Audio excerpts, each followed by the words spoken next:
Ժամանակի էությունը Ժամանակը շատ բարդ և միևնույն ժամանակ չափազանց հետաքրքիր փիլիսոփայական կատեգորիա է, այսինքն իմաստության կատեգորիա է։ Մենք կանդրադառնանք այս թեմային այն պատճառով, որ դրա հետ շատ սերտորեն կապված են ցանկացած գիտություն, և սովորական, և հոգևոր։ Իրականում, եթե կա պատմական որոշակի իրադարձությունների շարք, ապա դրանք պետք է կարողանալ իրար հետ համադրել, գոնե նման մակարդակով. իրադարձությունները զուգահեռ են տեղի ունեցել, թե մեկը նախորդել է մյուսին։ Եթե այո, ապա նրանցից որն է ավելի վաղ տեղի ունեցել, որը ավելի ուշ։ Հավատարիմ մնալով այսպես կոչված ժամանակի գծային ընկալմանը, որտեղ բոլոր պատմական գործընթացները կարելի է նշանակել մեկ հորիզոնական գծով, ավելի վաղ իրադարձությունները պետք է նշել ձախ մասում, իսկ ավելի ուշ՝ աջ։ Դա բավական պարզ է և օգնում է պատմաբաններին կառուցել պատկերացում իրադարձությունների շարունակականությունը անցյալից ներկա։ Գիտությունը, որը ուսումնասիրում է որոշակի իրադարձությունների հաջորդականության կառուցումը, կոչվում է ժամանակագրություն։ Ըստ հանրային անվտանգության հայեցակարգի, ժամանակագրությունը դա երկրորդ առաջնահերթությունն է։ Կա երկու տեսակի ժամանակագրություն, որը պետք է իմանալ։ Ժամանակակից գիտությունը ակտիվորեն օգտվում է դրանցից։ Դա բացարձակ և հարաբերական ժամանակագրությունն են։ Ո՞րն է տարբերությունը նրանց միջև։ Բացարձակ ժամանակագրությունը իրադարձության ամսաթվի ճշգրիտ հաշվարկն է, տարբեր ժողովուրդների օրացուցային համակարգերում տարվա, ամսվա և օրվա սահմանմամբ։ Հարաբերական ժամանակագրությունը միջոցառման ամսաթվի մոտավոր հաշվարկն է, հիմնվելով արդեն գոյություն ունեցող բացարձակ ժամանակագրության տեղեկությունների վրա։ Որպես կանոն, հարաբերական ժամանակագրությունը օգտագործում է ավելի վաղ, ավելի ուշ համեմատությունները այն իրադարձության հետ, որի ամսաթիվը հայտնի է հստակ։ Առաջին հայացքից կարելի է սահմանափակվել ժամանակի գծային ընկալմամբ։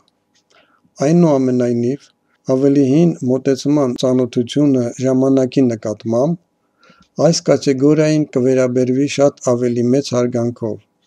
իսկ դա նշանակում է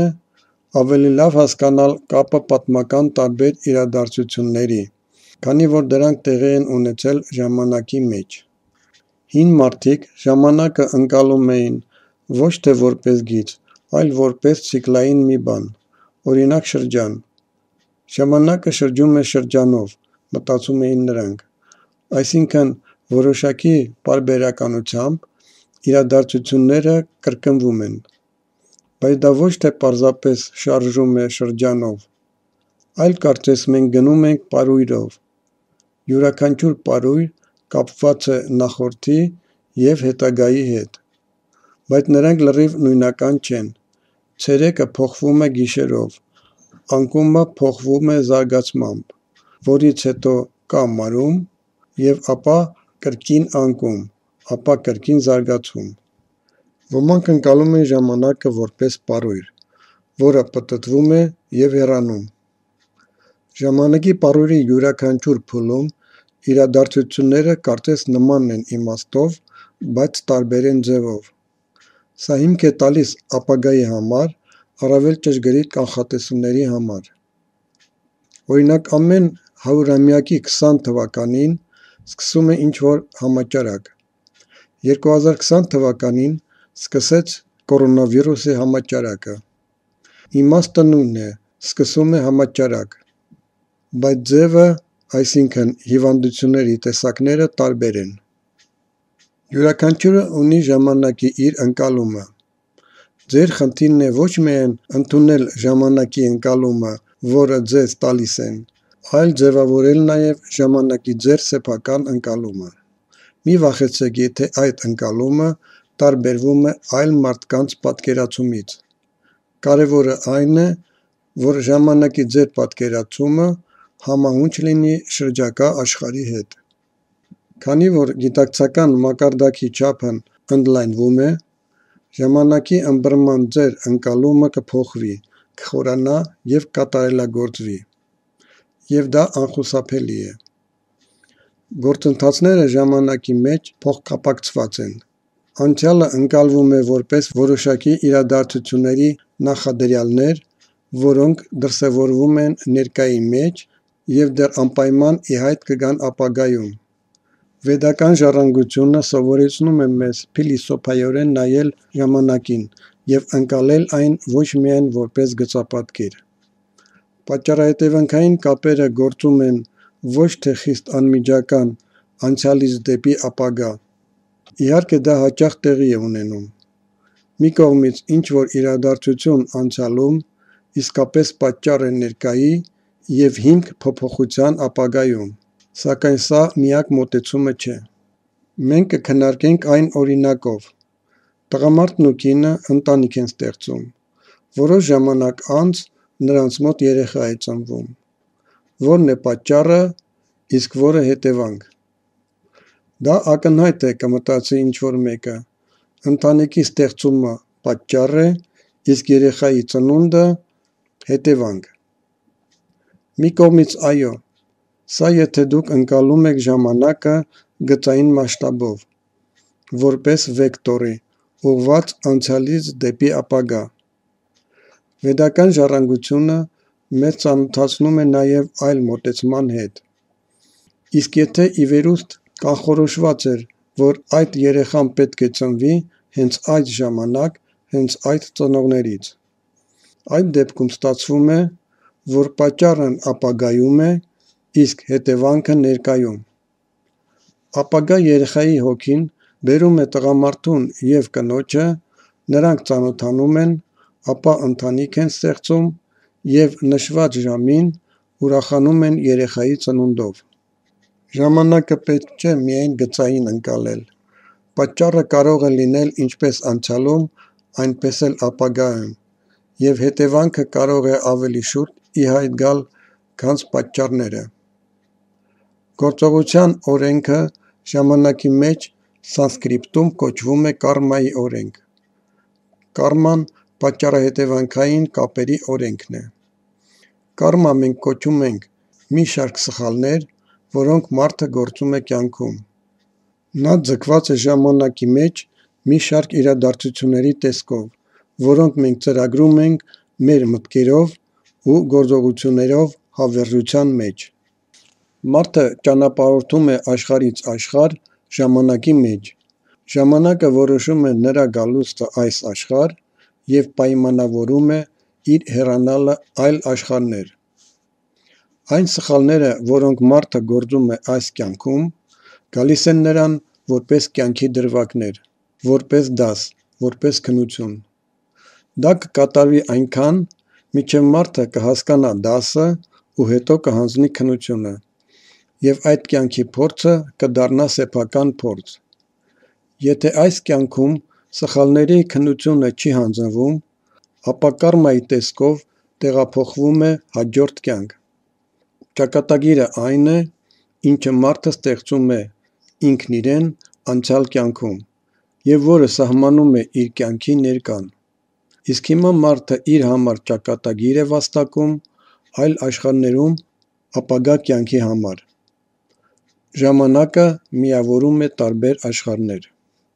Տալով գնահատականներ ներկայում, մենք սահմանում ենք անցյալի ընկալումը։ Փոխելով ներկայի գնահատականը, փոխում ենք նաև անցյալի մեր ընկալումը։ Իսկ նախանշելով ապագայի նպատակները, մենք դրանով ձևավորում ենք այն և որոշում ենք, թե ինչ սցենարով են զարգանալու իրադարձությունները։ Անցյալը, ներկան և ապագան անխախտելիորեն կապված են։ Կարելի է ասել, որ դա ամբողջի երեք մասն են, եթե ոչ մեկ ամբողջություն։ Անցյալն ու ապագան հավերժության մեջ են և այնտեղ մեկ ամբողջություն են կազմում։ Օրինակ դպրոցները, որտեղ մենք սովորել ենք,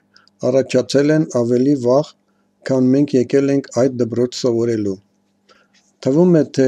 դպրոցի ստեղծումը պատճառ է, իսկ աշակերտների դպրոց ընդունվելը հետևանք։ Իսկ գուցե հակառակը, այդ դպրոցը ավելի շուտ է ստեղծվել, որպեսզի նշանակված ժամին մենք գնանք այդտեղ սովորելու։ Այս երկու մոտեցումներն էլ ճիշտ են և ներդաշնակորեն լրացնում են միմյանց։ Եթե մարդը սահմանափակվում է ժամանակի միայն գծային ընկալմամբ, չգիտակցելով այդ տիեզերական ուժի ողջ բազմազանությունը, ապա այդ դեպքում նա հաճախ իրեն հանգամանքների զոհ կզգա։ Մտքերի ընթացքը կլինեն մոտավորապես այսպիսին. Ես ծնվել եմ ինչ-որ ժամանակ, այն ժամանակ, երբ ես բավականաչափ մեծահասակ դարձա, որպեսզի կարողանամ ազդել իրավիճակի վրա, արդեն շատ բան է պատահել։ Տեղի են ունեցել այն իրադարձությունները, որոնց պատճառները եղել են հեռավոր անցյալում։ Ես չէի կարող նախկինում ազդել իրադարձությունների վրա, ինչը նշանակում է, որ ես պարզապես ներկա հանգամանքների զոհն եմ։ Իսկ եթե մարդն ընկալում է ժամանակը որպես իմաստուն և հասկանում է, որ պատճառահետևանքային կապերը վեր են այնպիսի հասկացություններից, ինչպիսիք են անցյալը, ներկան և ապագան, ապա նա կարող է դրանք ավելի խորքային տեսնել։ Նա այլևս իրեն հանգամանքների զոհ չի համարի։ Նա իրեն կհամարի դրության տերը, և նրա մտքերը կլինեն մոտավորապես հետևյալը. Կան կյանքի դասեր, որոնք ես պետք է անցնեմ։ Գիտակցելով դա, կյանքը նման իրավիճակ ձևավորեց իմ ծննդյան և իմ մանկության ժամանակ, որն իմ ինքնադրսևորման համար ամենահարմարն է և ամենանախընտրելին։ Սա լավագույն սցենարն է։ Ժամանակը, որում ես ապրում եմ, լավագույն ժամանակն է։ Հետևաբար, բոլոր մարդիկ, ովքեր այժմ բնակվում են երկրի վրա, ներգրավված են իրենց հոգևոր աճի համար անհրաժեշտ գործընթացներում, և ես բացառություն չեմ։ Իսկ դա նշանակում է, որ նման կյանքի իրավիճակը այնպիսին է, որ ինձ անհրաժեշտ է ստեղծագործական և հոգևոր աճի համար։ Դա իմ մեկնարկի կետն է։ Իսկ դա նշանակում է, որ ինձնից շատ բան է կախված, և ես կարող եմ կյանքը փոխել դեպի լավը, հատկապես, եթե ցանկանում եմ անկեղծ։ Բայց միևնույն ժամանակ, մենք ինչ-որ բան պետք է անենք այս կյանքում, որպեսզի ապագայում ինչ-որ բան փոխվի, և ծնվեն այն մարդիկ, որոնց անհրաժեշտ կլինեն համապատասխան պայմաններ։ Ինչպես ասացի, այն իրադարձությունների պատճառները, որոնք տեղի են ունենում հիմա, գտնվում են այդ թվում խորը անցյալում։ Իսկ դա նշանակում է, որ հին ժառանգության ուսումնասիրության ժամանակ մենք ուսումնասիրում ենք այն նախադրյալները, որոնք հիմք են դարձել ժամանակակից ներկայի համար, որն անհրաժեշտ է մեզ հոգևոր աճի և հոգևոր ինքնաիրացման համար։ Իսկ ներկան մեր համար ստեղծագործ սկզբի կետն է, աշխարհը դեպի լավը փոխելու համար, որպեսզի հասնենք ապագայի ցանկալի պատկերին։ Այսպիսով,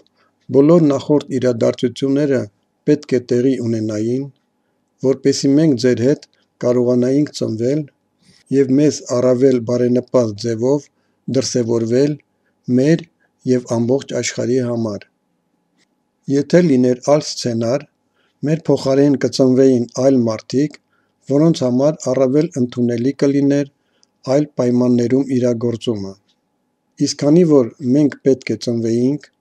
ուրեմն կյանքն էլ մեզ որոշակի նախադրյալներ է ստեղծել, և այդ նախադրյալները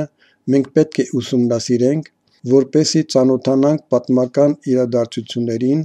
և հին ժառանգություններին։ Այնպես որ շատ մի տարվեք ժամանակը կիսելով անցյալի, ներկայի և ապագայի։ Կա ժամանակի գետի միայն մեկ հոսք,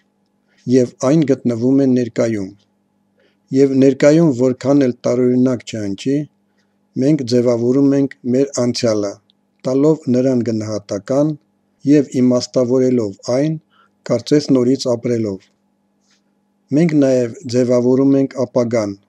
նպատակներ դնելով և հասնելով դրանց։